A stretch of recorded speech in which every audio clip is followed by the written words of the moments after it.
I think, shall we begin? Yeah, okay. Right. So good morning, everybody, and a warm welcome. We have a lecture today, and this is a lecture by Dr. Glenn Denning. I'll just give a brief introduction to Dr. Denning before we begin. So Dr. Glenn Denning is a professor of professional practice and founding director of the Master of Public Administration and Development Practice at Columbia University School of International and Public Affairs. Dr. Denning is an experienced professional in agriculture, food policy, and sustainable development, and he has advised governments and international organizations in more than 50 countries, primarily in Asia and Africa. Prior to joining CIPA, Dr. Denning held senior management and research positions at IRRI, the International Rice Research Institute, the World Agroforestry Center, and the Columbia's University Earths Institute. He obtained his Bachelor of Science and Masters of Science Agriculture degrees from the University of Queensland, PhD from the University of Reading, and a mid-career MPA from the Harvard Kennedy School. Professor Denning is the author of Universal Food Security, How to End Hunger While Protecting the Planet, published by Columbia University Press, 2023. So we'll now hear from Dr. Denning.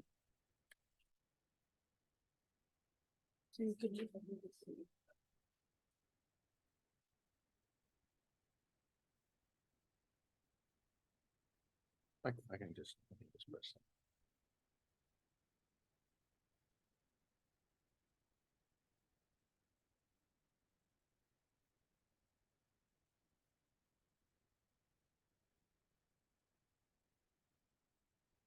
Okay, thank you. Thank you very much for that kind welcome, and thank you all for coming here this morning for this presentation. It's wonderful to be here at the MS Swaminathan Research Foundation here in Chennai.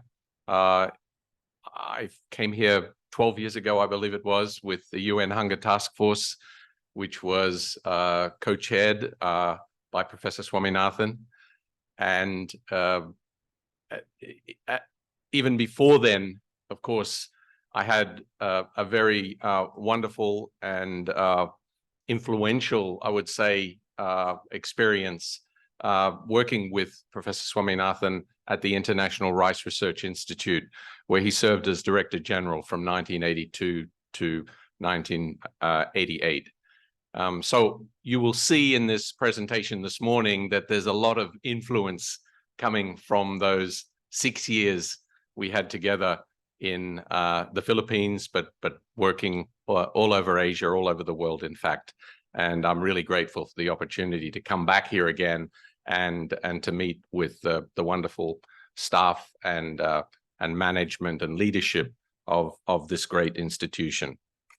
So the topic that I'll be talking about is universal food security. So why universal food security? We're always hearing about global food security. Well, number one, food is a human right that was recognized in the Declaration of Human Rights in 1948 and the International Covenant 1966. In 30 years later, FAO at the World Food Summit in Rome identified food security and access to food again as a human right, and that they defined it as access to food for all people at all times. And many countries have taken this on, including no less than India through the National Food Security Act of 2013, really embodying this concept of the right to food and food security as part of national development. And then in 2015, with the Sustainable Development Goals, this idea of no one will be left behind. So in all of these cases, we're talking about the universality of food security.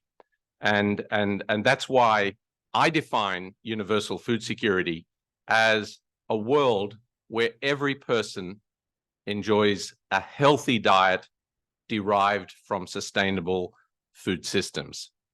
So a good question to ask is, are we there yet? And I think you'll all agree that we're still a long way from achieving universal food security. If we take a look at this, which I call the Global Nutrition Scorecard, these are the numbers. As best we can estimate, 735 million people going hungry, roughly 1 in 11.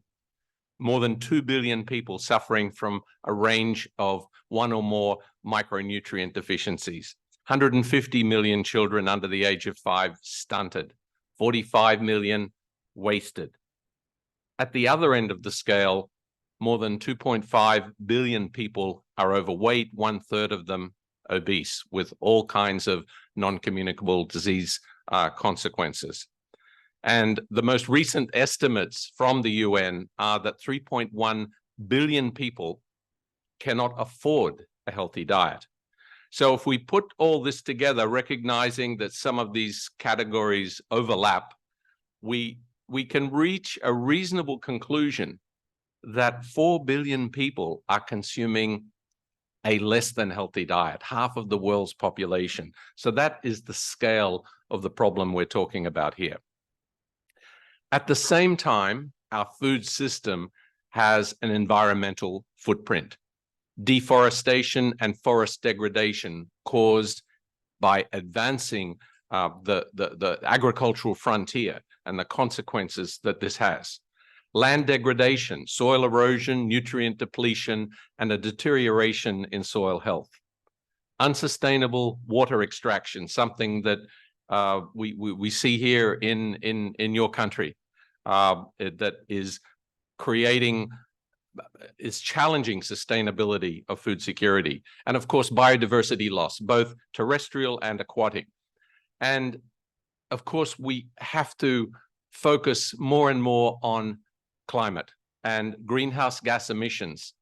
And the latest statistics indicate that 1/3 of greenhouse gas emissions come from food systems. Okay, so more than agriculture. Agriculture is a part of that, but the land clearing, the actual agriculture, and the processes before and after agriculture add up to 1/3 of greenhouse gas emissions, anthropogenic greenhouse gas emissions. So this idea of the impacts on food security, on population, on food production is not a new challenge. It was a challenge that was identified by Malthus 225 years ago in his essay on the principle of population.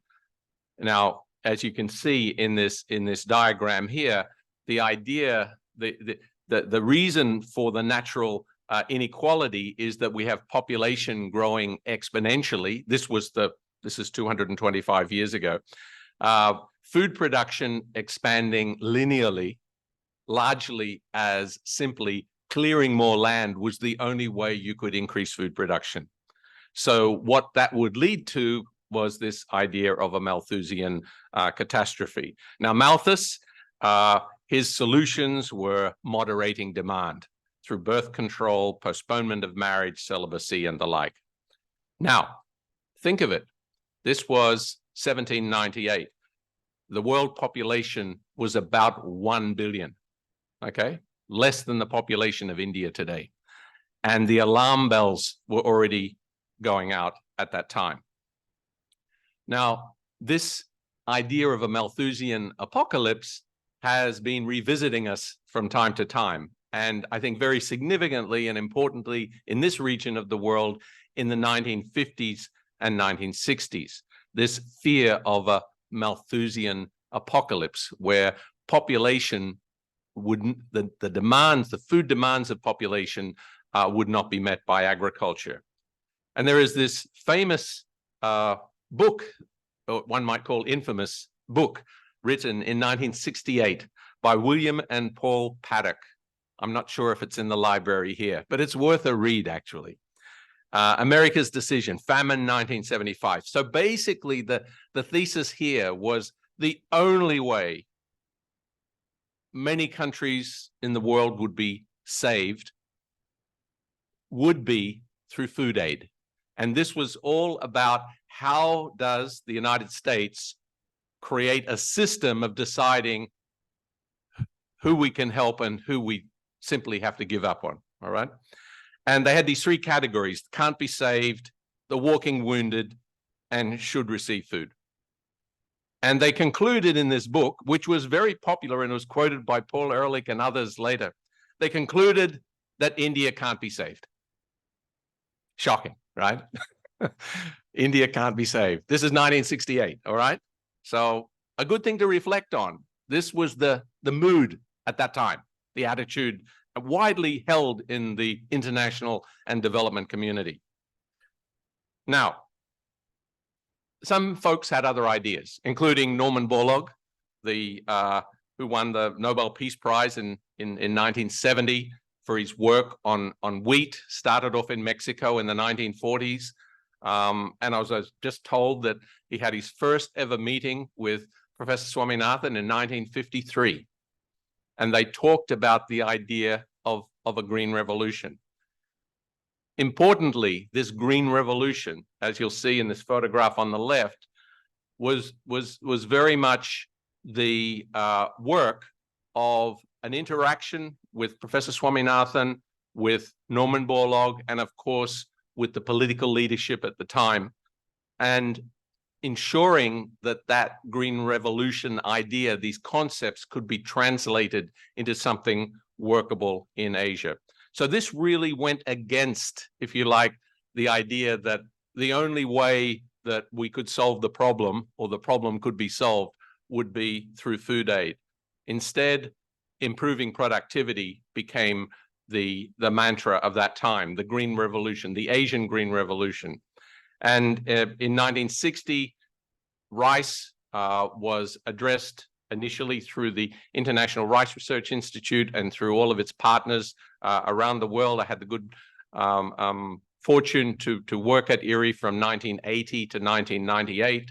As I said, for 6 of those years, from 82 to 88, Professor Swaminathan was the Director General of the Institute.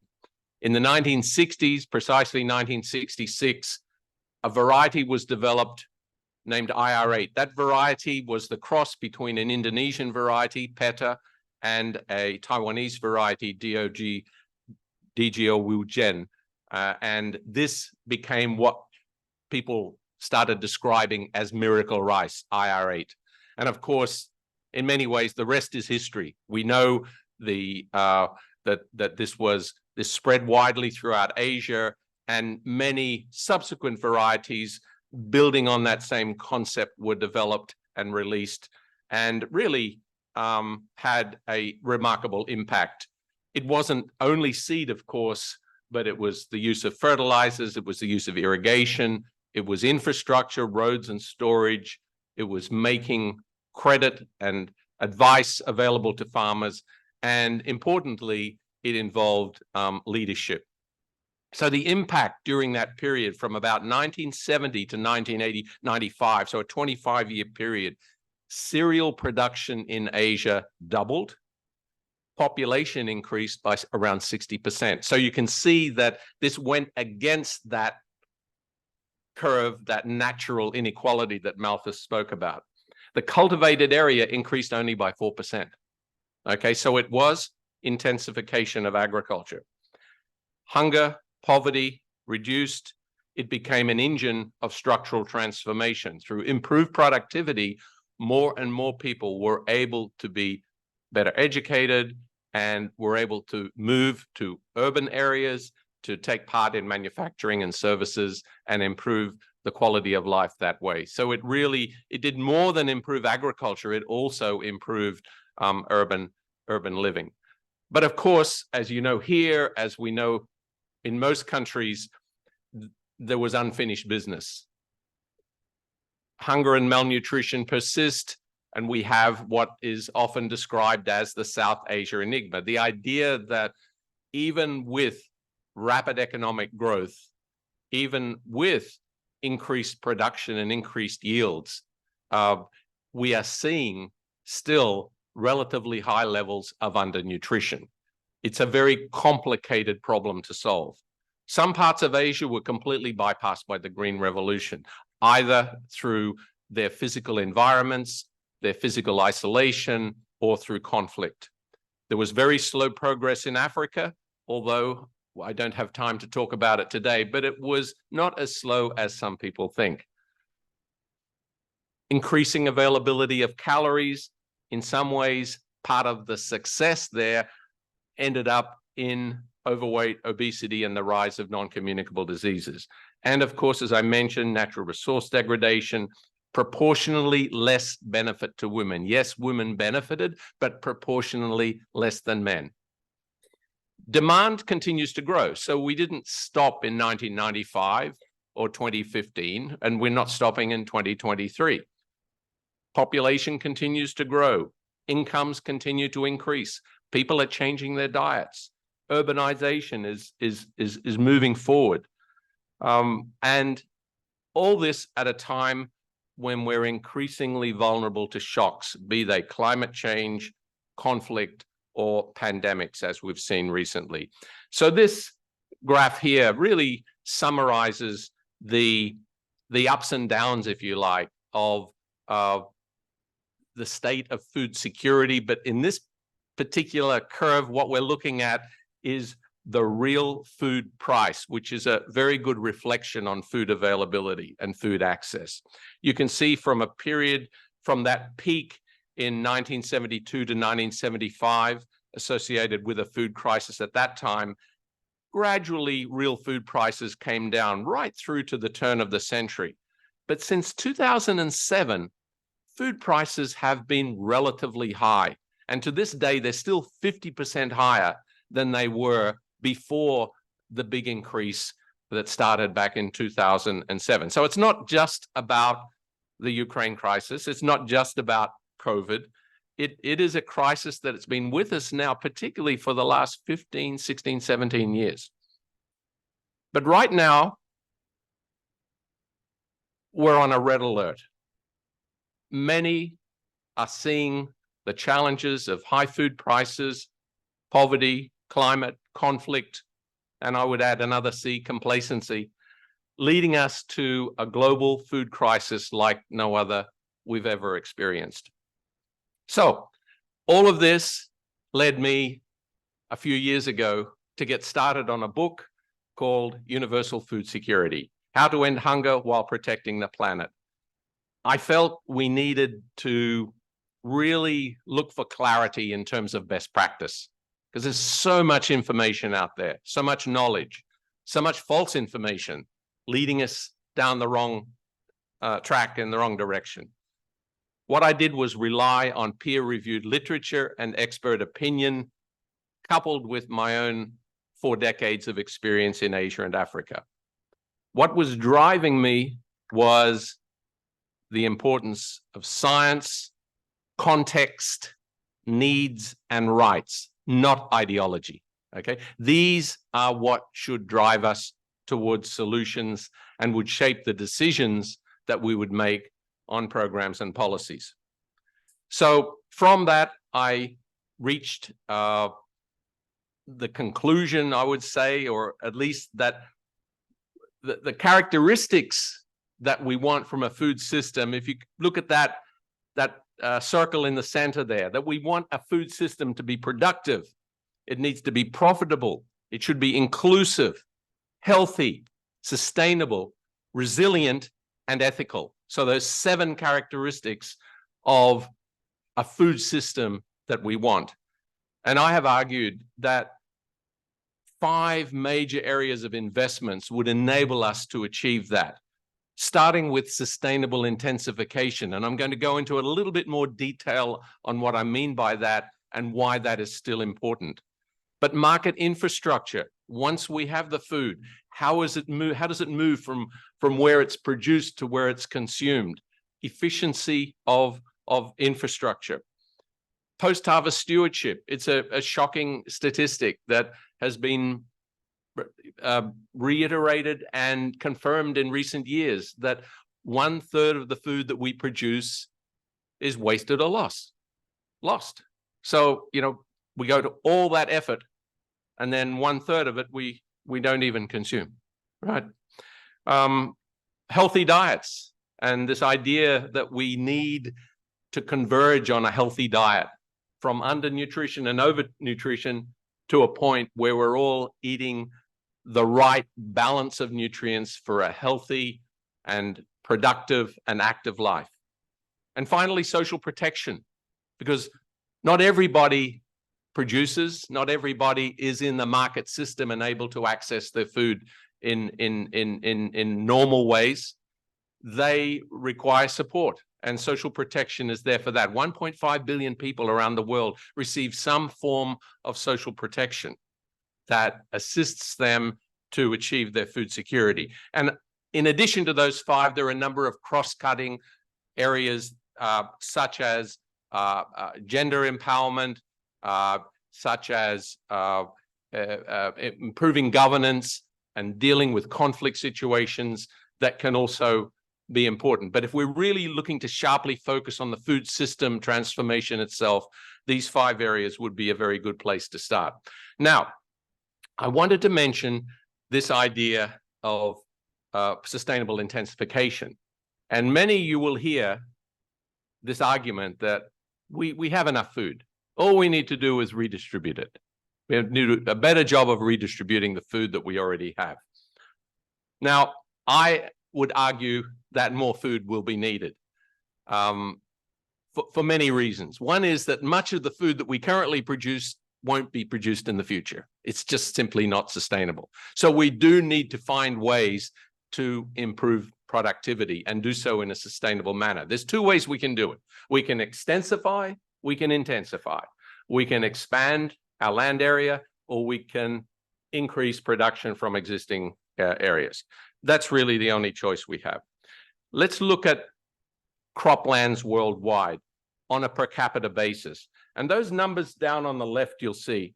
In 1961, we had 0.45 of a hectare per person. This is cropland, agricultural land, actual land, not harvested area, but actual land. In 2021, it had dropped to 0.24. So almost half of what it was in 61. And the projection with projected populations, it'll be down to 0.19 of a hectare. So 0.19 of a hectare producing the food for every person, right? So we've got to produce more because the area that we have to work with per person is getting smaller. And beside that, I put the numbers for India there. So it's much the same, 0.35 right down to 0.10 of a hectare projected based on projected populations for 2050. So we have this idea of sustainable intensification. And what I want to clarify here is that this is a process in aggregate. So don't think that every hectare of land in India or around the world, we need to be intensifying. That's not the case. But overall, we need to be doing that. We need, in many areas, we can increase output on existing farms through actually increasing external inputs of various kinds, organic and inorganic.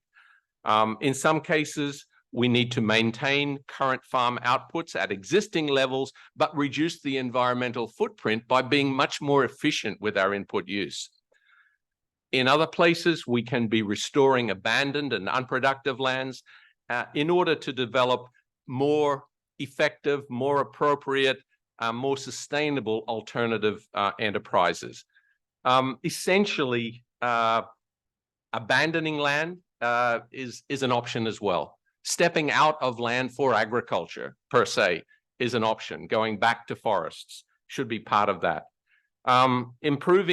Reducing your post-harvest losses obviously means we'll have more net food per hectare of land, which is something worth doing, of course. And finally, protect using proper evaluation and compensation for environmental services. So you put all of these together, and the idea is that in aggregate, and you can think of it at the level of a country or a region or globally, the net result is that we need to produce more food with a reduced environmental footprint. All right, now that more food, there's a lot of controversy. How much is that? Is it 25% more, 50% more, 75% more? It varies according to the commodity and the circumstances, but definitely, I've seen no credible studies that have suggested we don't need to produce more food. Okay, So I'm going to just divert a little bit with a very short example, a case study of Cambodia, where sustainable intensification took place. And as I mentioned earlier, this was very much the result of the vision of Professor Swaminathan and the opportunity that I had to work with him on that case. Cambodia was a country that suffered from the spillover of the Vietnam War. These red coloring of the map of Cambodia is basically the effect of bombs. So these areas were intensively bombed between 1965 and 1973, rendering the land virtually, unlivable, and of course, people moving from rural areas into urban areas as a result. So the impact that this had on agricultural systems, on obviously on institutions, on infrastructure was catastrophic. This was what became known as the killing fields, of course. And in 1986, IRRI sent a first mission to Cambodia. And I wanted to include this photograph, not to show what I looked like in 1986, but more to show one of your colleagues, not here in India, Dr. Ram Chowdhury, who was the first plant breeder. And one of the things we did in the very early stages here, when you have a war, you lose your genetic resources. They get lost, they get consumed, or they disappear. But very fortunately, because of work on genetic conservation, which I know you care very much about at MSSRF, more than 700 varieties, 766 traditional rice varieties from Cambodia were being stored at the IRRI Gene Bank. So they were there. They'd been collected in 1972, 1973. So we were able to repatriate those seeds and help multiply them, redistribute them, so that these are traditional seeds. So alongside the work on improved varieties, those traditional seeds were very important for Cambodia because it was principally rain-fed in nature. And therefore, a lot of the modern varieties were not very suitable in those circumstances. So that was part of the approach. Another part of the approach, and this was, again, something that Professor Swaminathan strongly emphasized, is we can't go in there as IRRI and lead to long-term dependency on IRRI as the source of knowledge and the source of research. We need to help develop national institutions. And he really drew on his experience right here in India, the importance of national public institutions working on agricultural research. So out of that came the Cambodian Agricultural Research and Development Institute. It was really sort of began in the 1990s, was formally incorporated in 2000, and it's now been running for more than 2 decades. So it's a remarkable example of institutional capacity building, such that that institute can now collaborate with others as an equal partner. And that involved a lot of training, a lot of capacity building, sending folks off for specialist training, for masters and PhDs and the like. But the impact has been massive. Now, this graph here summarizes the impact based on rice production. So look at that bar back in 75 to 78. That was the Khmer Rouge period. In those years, it was 1 million tons or less of rice produced for the population. By 2022, this year, total production in the country is increased to 11 million tons. 1 year, I think it did reach 12 million tons. So from about 1 million tons to 12 million tons. Cambodia has emerged out of the ashes, basically, as a rice exporter, a very modest rice exporter certainly by Indian standards, but 600,000 to 1 million tons of rice exported every year. But what they're doing is they're focusing on quality. And one of the varieties, one of the lost varieties that was collected and was multiplied and returned to farmers is a variety called Pakar Ramdul. And it has won the world's best rice variety 5 times in the last 10 or 12 years or so. So it's a very high quality jasmine type of rice, but a traditional variety which is now grown and managed and and exported to various parts of the world. Now, we're also concerned about poverty reduction and that prosperity is shared. Now, we can't put this down only, of course, to rice production or agricultural productivity improvement, but it certainly has contributed to a reduction in the headcount poverty in Cambodia from around 34% in around 2009 down to about 18% at present.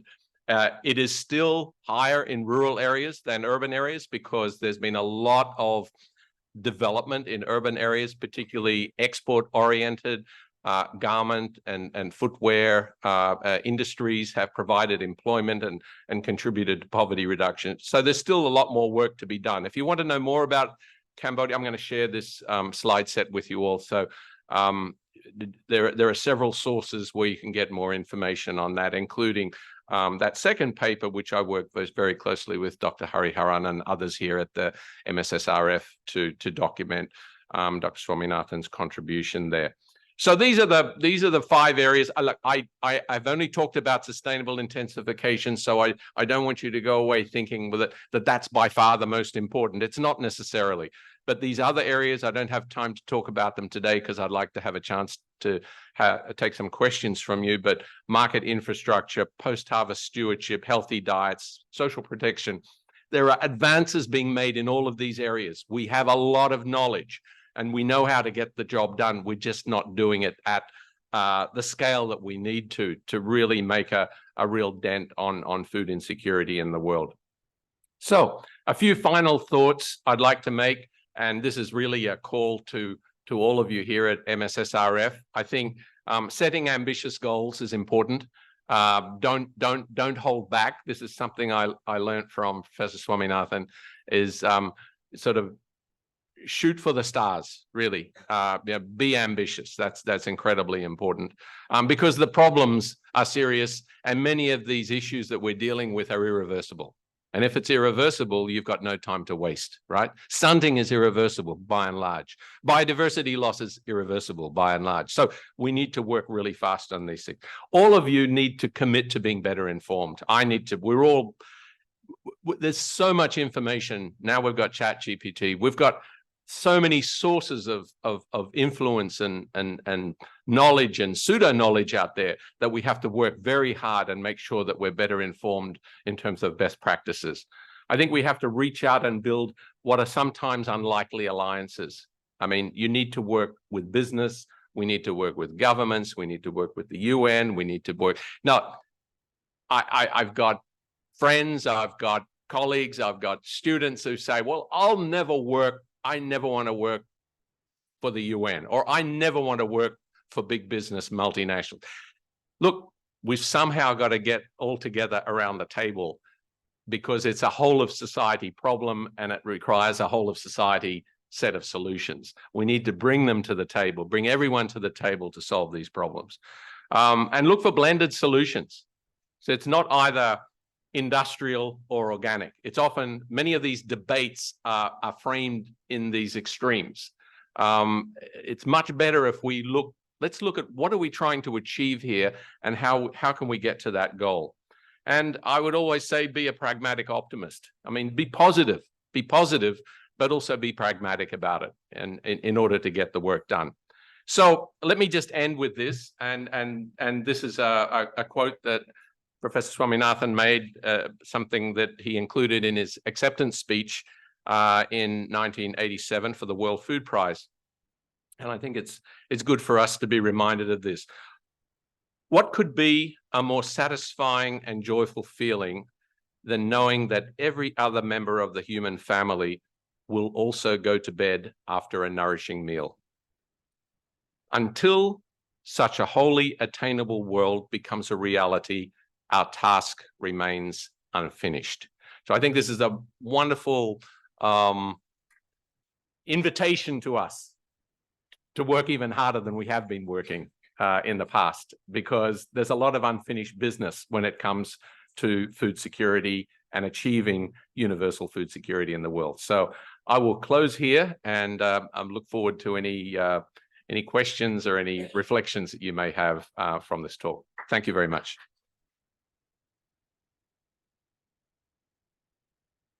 Questions, I think.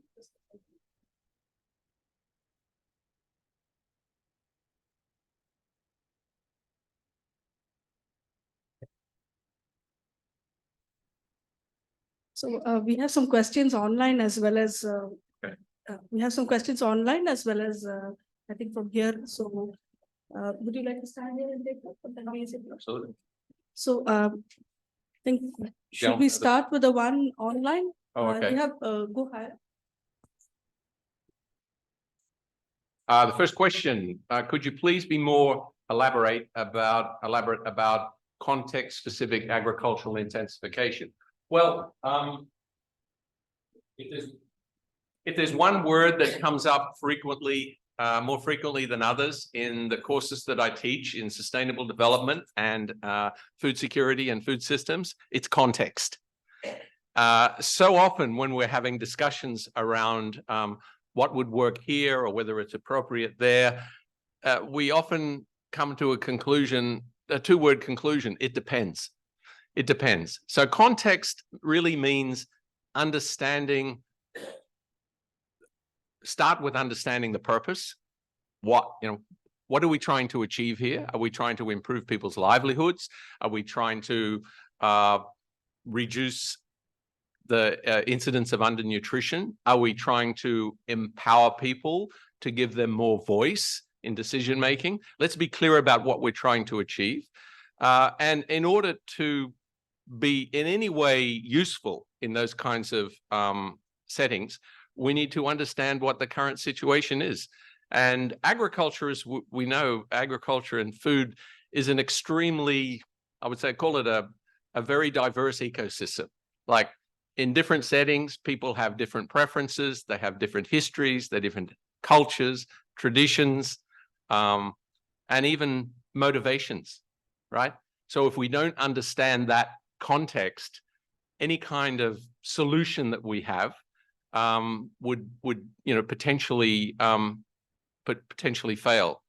Now that seems to fly in the face a little bit of what we talk about as green revolution approaches, where we're looking for a variety that is applicable to a large area. So I would not dismiss that approach in crisis situations where you have really, where you have a very desperate situation where we simply need, what's your first priority? Your first priority is to keep people alive.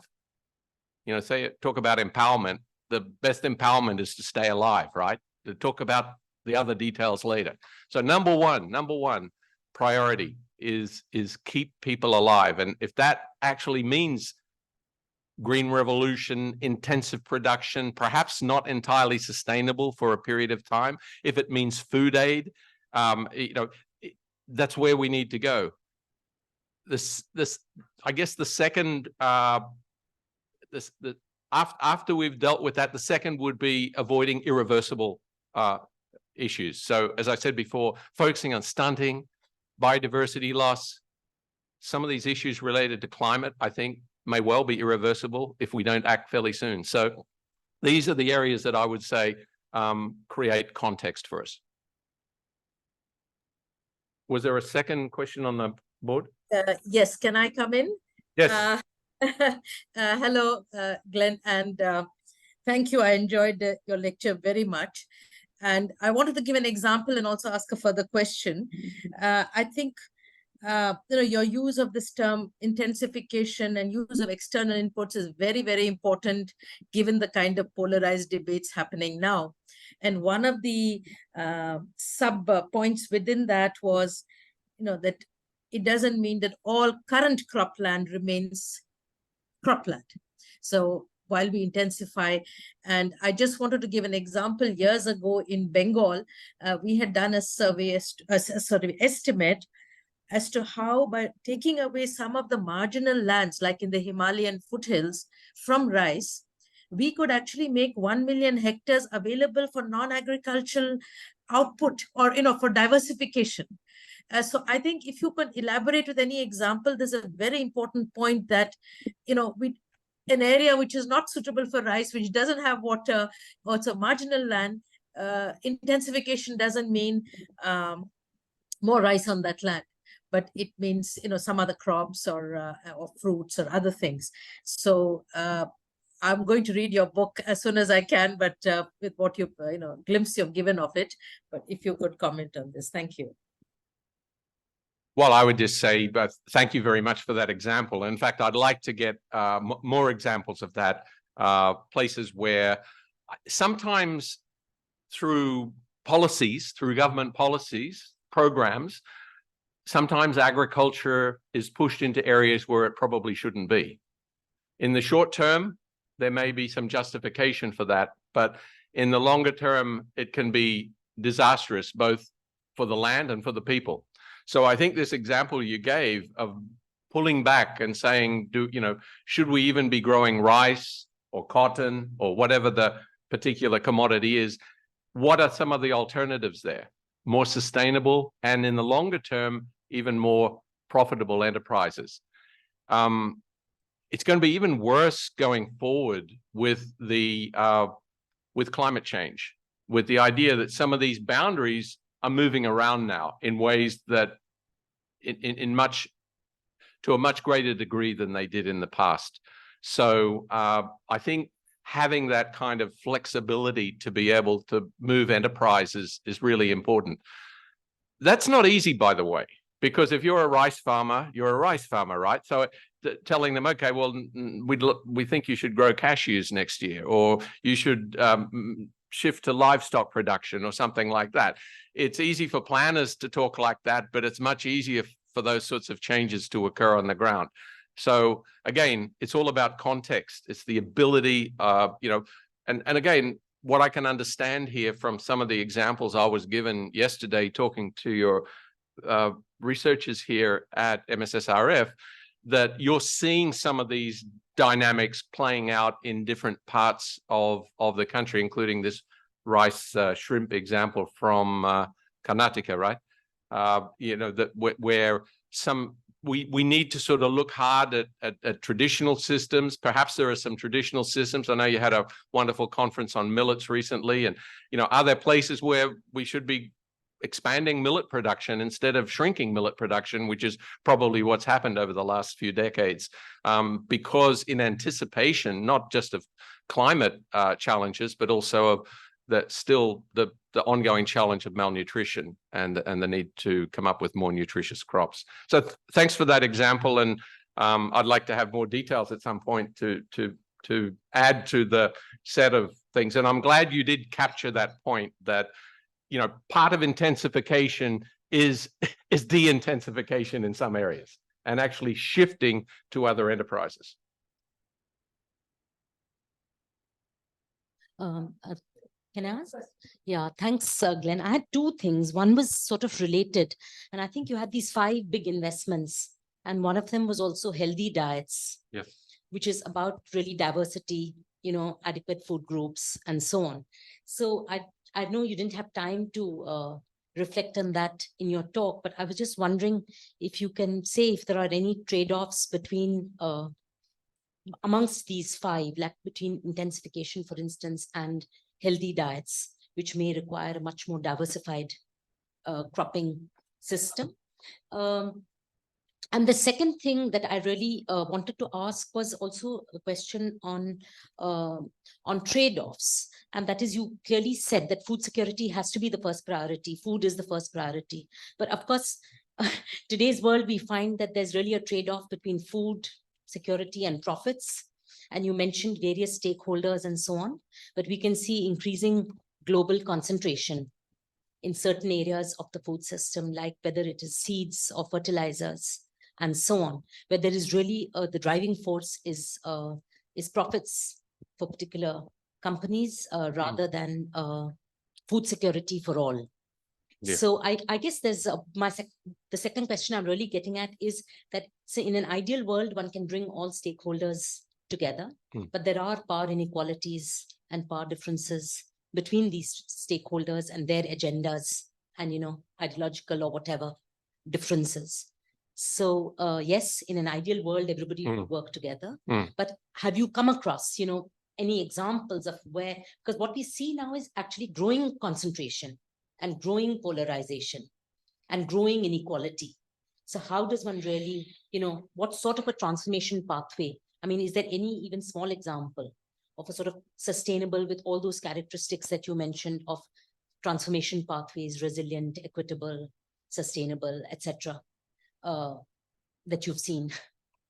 Well, I mean, that's a massive question. That the second one that you ask, and the idea that firms are profit seeking, and that profit seeking tends to result in aggregation and fewer and fewer firms working in certain areas. I think that's a basic fact of economics, of liberal economics, right? So that will happen if not controlled in any way. All firms should be operating, and this is my, I'm getting a bit philosophical, should be operating with a social license, right? Like a license to operate. So I think it's up to us, really, to hold them to account when their actions are not in the public interest. And how do we do that? We can act as individuals, by our own choices, but many of us obviously don't have the power to be hugely influential. I think we can, we need to act through the folks we elect in countries where we're fortunate to be able to elect people to power. We need to be able to convince them that, I mean, the people in power need to be able to hold corporations to account, so that if you want to continue to operate, you can't promote unhealthy food. You can't promote varieties that are unsustainable, or cropping practices that are unsustainable. The public really has to stand up and give them the boundaries within which they can operate. I don't really see any alternative, and I think that what I was arguing is the best way to do that is to get them to the table for a start. Because I mean, they're all hard to believe sometimes, but they're all human, right? So you need to get them to understand that this is in everybody's interests, including their own children and their and future generations, and even the wealthy in these highly unequal societies. They don't really want to flee, do they? They don't want society to collapse around them in chaos. They want some level of stability. So I think, I'm sort of positive that you have to have folks working together to do that. And I think universities, it's a little bit of a diversion, but universities have a huge role to play there, because we're the ones preparing the next generation to be leaders in all of these institutions, not just government and UN agencies and NGOs, but also in the business sector. So we need to be injecting this expertise and these values into those many organizations, so that they're making the right decision. And I really believe that if they're held to account, they will make the right decisions. They won't be maximizing profit for the short term. They will be acting. They need to act, because I don't think we should just say profits are out. I think we all have to accept that profits need to be made, for particularly in areas we still need to advance economically. Your first question about the trade-offs of I mean, there are trade-offs in all of these things, of course, with production and consumption and even social protection. I think we just need to understand in every case, whether it's to do with diets, it's to do with even infrastructure, right? We improve infrastructure, it often has environmental consequences, right? As well as social consequences. So I think as long as we look at these investments with a really holistic view and go in with our eyes open and not blinded by one particular benefit we may achieve from this. The example I always like to use of there being synergies is this example that I was involved with the UN Hunger Task Force and the idea of locally grown school meal programs. So we have a program that was geared towards school meals. And I think most folks, in terms of social protection, school meal programs are a very good part of that. They're a very good way of introducing healthy diets with benefits for education.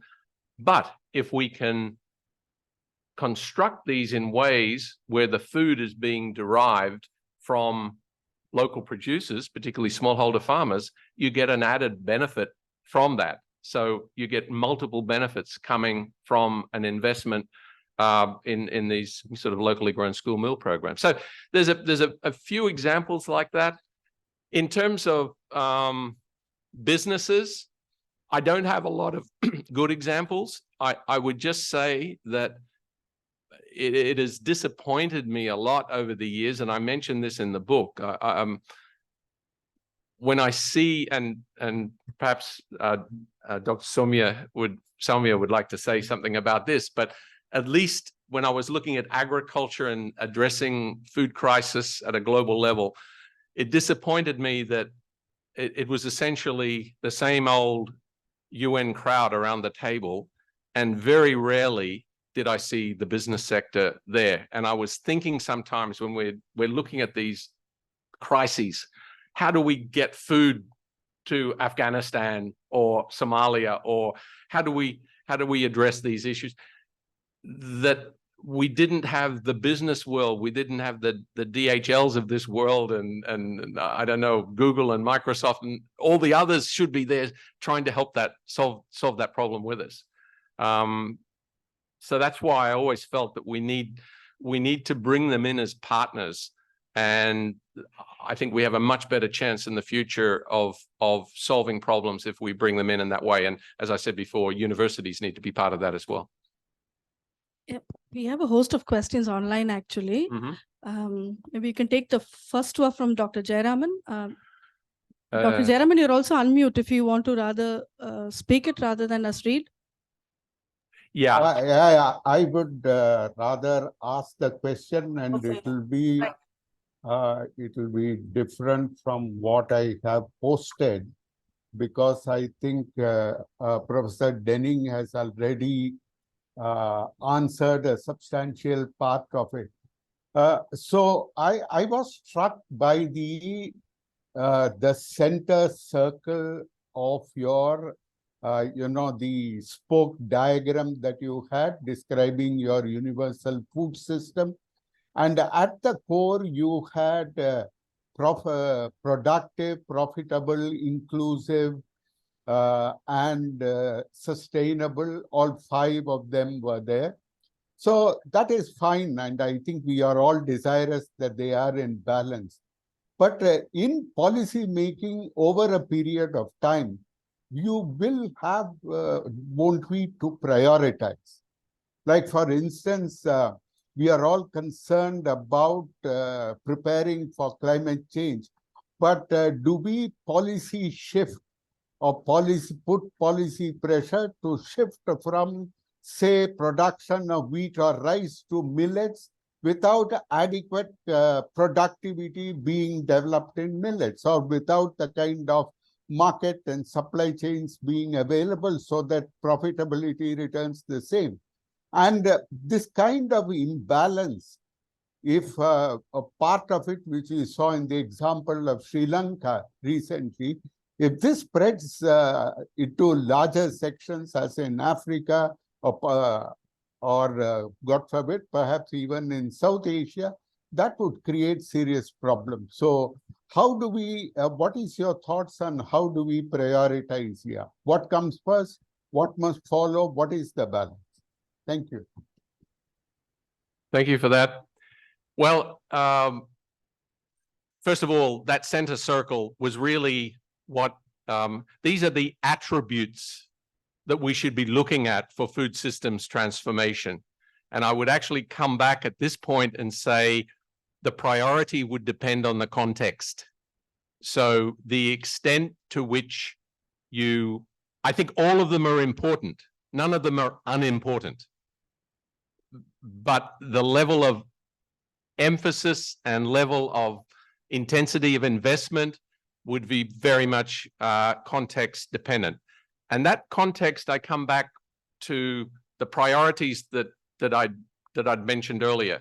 Number one, first priority, and I think we all would be applying our own value systems here, right? But at least for myself, first priority would be to focus on saving lives, keeping people alive. Our first priority should be in situations where people are literally, where children are wasted, for example, and at high risk of death. That needs to be the number one priority. Keep them alive, all right? If I had a dollar to keep them alive or build a school, let's keep them alive first, right? And obviously we've got to do all of these things, but that's number one. Number two, as I said before, focus on what's irreversible. That if we don't take action now, the consequences, we really can't turn it around in the future. Stunting is a great example of that, right? So malnutrition that leads to cognitive, educational, immune challenges, and ultimately livelihood challenges going forward. We need to be addressing that now. Every year that we don't address that, we've essentially allowed another generation of children to move into this pathway where they'll never achieve the full potential that they could have. I think another priority I'm not saying they're necessarily now lower or higher, but certainly I would prioritize areas where we can invest and achieve synergies, where we can get multiple benefits. For example, all my life, I've been a very strong proponent of transport infrastructure, roads to places where roads don't exist. And I've often shown folks a comparison of a map of India and a map of sub-Saharan Africa and where the roads and rail are and the differences there. So investing in infrastructure is really important to places which have poorly developed infrastructure, because it not only improves agriculture, but it brings all kinds of other economic and social benefits. And, so all of these, and where you can create synergies, but all of this is based on local context. And so where you prioritize, involve the people, bring them in and say, no, you've all done this. This institution is famous for this, going into a village and asking the people, what are their priorities? And you don't just ask the men, you ask the women, you ask the young, the old, the youth, and you get those perspectives, and that helps you set those priorities. And I think that should work all the way up from village to national level. We need to get a sense of those priorities. And, the implication that you're making that, something like climate change, it doesn't affect me now, perhaps, but I think that's changing every day, right? I think that should be part of our educational efforts to make sure that everybody understands that climate is really, if we don't address climate change, it is something that we're going to suffer ourselves in our lifetimes, and our children and grandchildren will suffer even more. And then I think it's very much a negotiation. So I think then we can go into some new territory that says, so who's going to pay for this? Who is responsible, right? That's not asking a poor millet farmer living on the margins, you've got to change your practices to reduce carbon emissions. Goodness me, that's ridiculous, of course. But what it does mean is we have a responsibility to make sure that farmers there have the tools to be able to adapt to climate change, which is inevitable for folks like that going forward. I think in the interest of time, maybe we'll just take one question from the audience. I think Charu has one question. We'll close with this because we're really behind schedule. Hello, Dr. Dennings. It's very fresh perspective on. Good to hear a fresh perspective on food systems.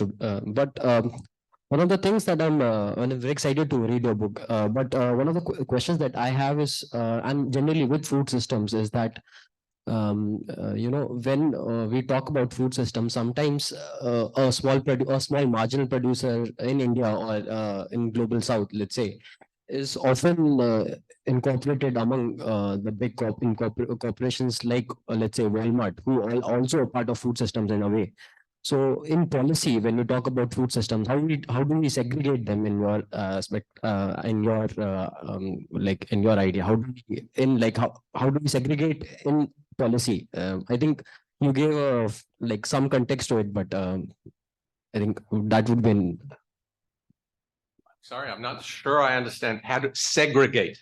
like, how do we differentiate between a small marginal producer who is also a part of a food system and like a big corporate like Walmart, who will also, like, when we say emissions coming from food system, that yeah. is also confused. So Yeah, how do we do mean, that?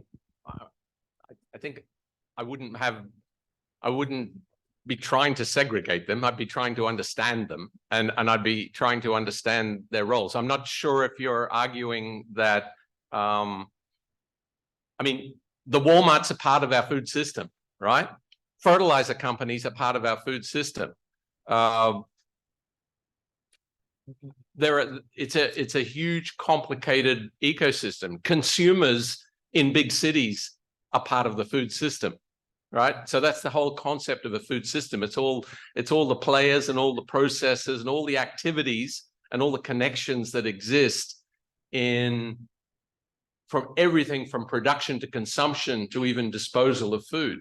And the Walmarts of this world and the other corporations of this world, one of the great challenges that all through the decades I've had, the biggest challenge I've always been dealing with is finding markets for farmers' produce. It just seems to be the one thing that always, no matter where you go, farmers are complaining that they can't get products to market. They always say, well, I can produce, but I can't sell it.